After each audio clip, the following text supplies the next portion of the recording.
Hau Unai da, zertan ari den ikusten duzu ezta? Unaik 9 ordu eta 13 minutu daramatza horrela. Hori, gaur egun nerabe gehienek pairatzen duten arazo larria da.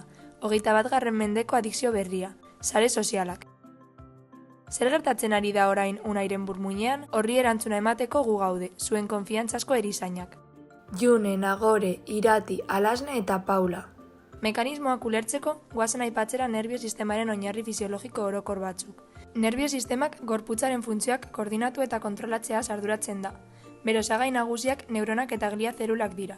Neuronen arteko komunikazio puntua sinapsia da, non seinale elektrikoa kimiko bihurtzen den neurotransmisoreen bidez, informazioa transmititzea ahalbidetuz.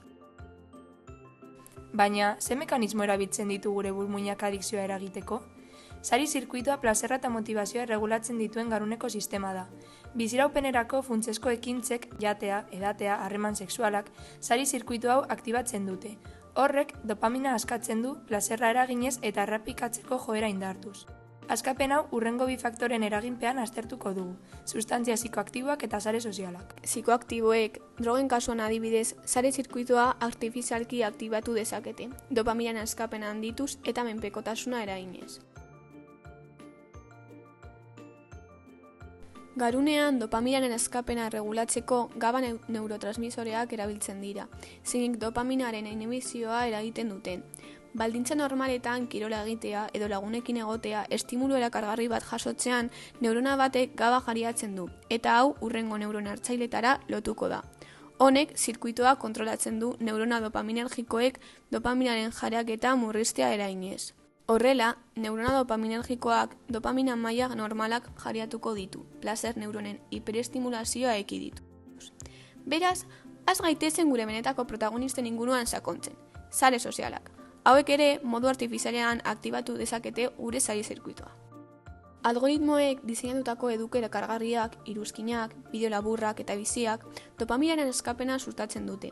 Efektu honek ohitura eta menpekotasunen mekanismo berdinak aktibatu dezake. Ondorioz, sare sozialetan denbora gehiago emateak arreta sakabanatu eta ongizatean eragin negatiboa izan dezake.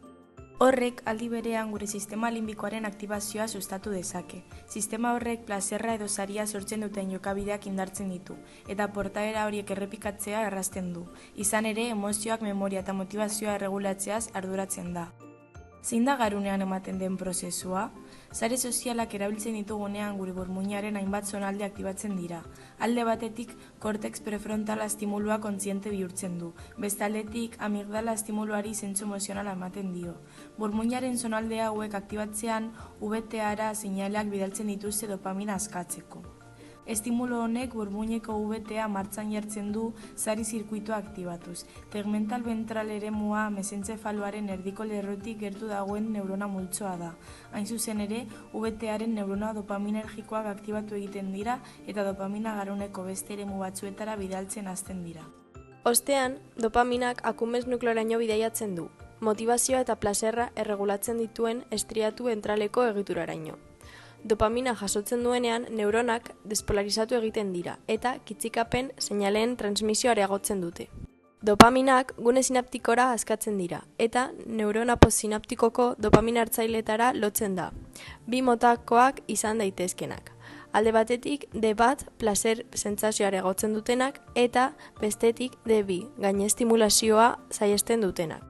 Dopamina aldiz neurona postsinaptikoak hartzen du. Eta neurotransmisore honek orduan birziklatuta edo degradatuta izango da. Ariarekin jarraituz tolerantziari erreparatuko diogu. Denborarekin garuna dopaminaren maila altuetara egokitzen da eta ondorioz dopamina gehiago behar dugu plazer maila berdina sentitzeko. Honi tolerantzia deritzogu eta dopamina hartzaileak murrizten edo dopamina gutxiago ekoizten garatzen da. Sare sozialek menpekotasuna ez ezik autokontrolari eragiten diote eta etengabeko interakzioaren beharra indartzen dute. Gainera, antzietatearekin, depresioarekin eta autoestimu basuarekin lotzen da, konparazio sozialaren eta kanpo validazioaren bilaketaren ondorioz. Halaber, funtzio kognitiboak onda ditzakete, hala nola memoria eta kontzentrazioa. Baita pertsonen arteko harremanak ere, isolamendua sustatuz eta empatia murriztuz. Gure egunerokoan hainbarneratuta ditugunez ez gara horiek dakartzaten kalte eta ohartzen, baina gero eta sare sozialekiko menpekotasun handiagoa dago. Beraz, kalte gabe gisa saltzen diguten zerbait arriskutsua bilakatu daiteke erabilera egokia ematen ez bazaio. Horrenbestez, gogoratu benetako errealitatea pantailetatik kanpo dagoela.